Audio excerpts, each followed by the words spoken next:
3 апреля в новом конференц-зале компании «Аквафон» прошел круглый стол «Промежуточные итоги и перспективы проекта «Горная Абхазия. Времена года».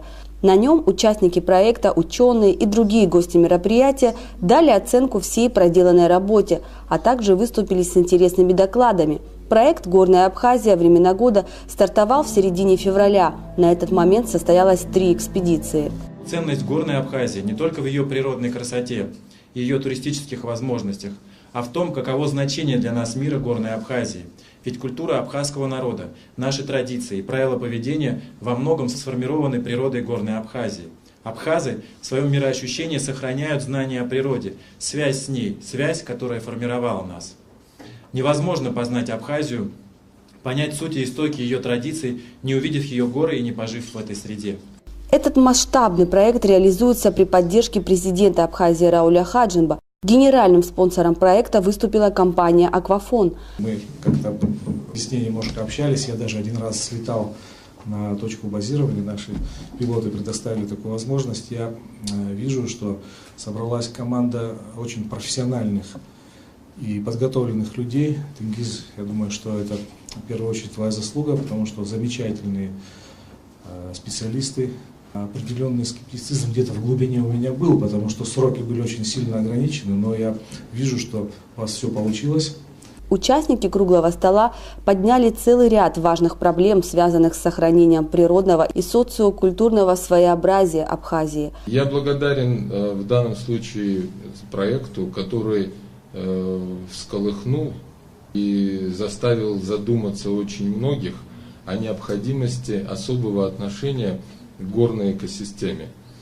Я искренне надеюсь и верю, что такие энтузиасты своего дела и сподвижники без всякого преувеличения, как Тенгиз Тарба, который особым взглядом, сумевшим передать красоту гор, что очень немаловажно, потому что очень многие люди ходят в горы, но при этом они оказываются как вещь в себе, не способны передать этого. Сотрудник Абиги Марина Барциц в докладе «Горный туризм. Социокультурный аспект» выразила ряд опасений в связи с развитием горного туризма. Сегодня под угрозой исчезновения находятся многие пастушеские тропы. Перед нами стоят проблемы сохранения и популяризации исконной топонимики.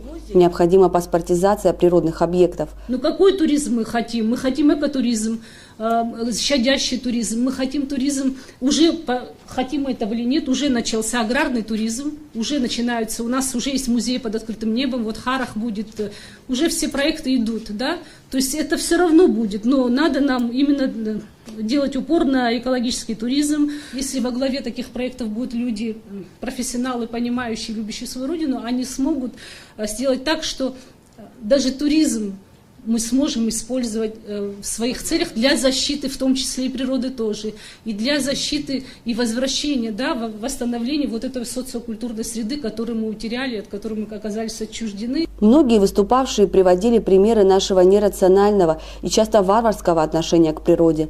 Отмечалось, что одна из задач проекта «Горная Абхазия», с которой он отлично справляется, и это уже заметно, это донесение информации не только о красоте Горной Абхазии, но и о том, какое значение горы имеют для нас. Я хочу вас немножко успокоить. Вот наши туристы, спортивные туристы, вот из России, когда они проходят маршрут, первое, мы не жжем костров.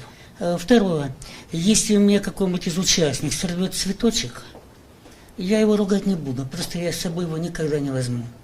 На круглом столе поднималось столько серьезных вопросов, неудивительно, что он длился не 1 час.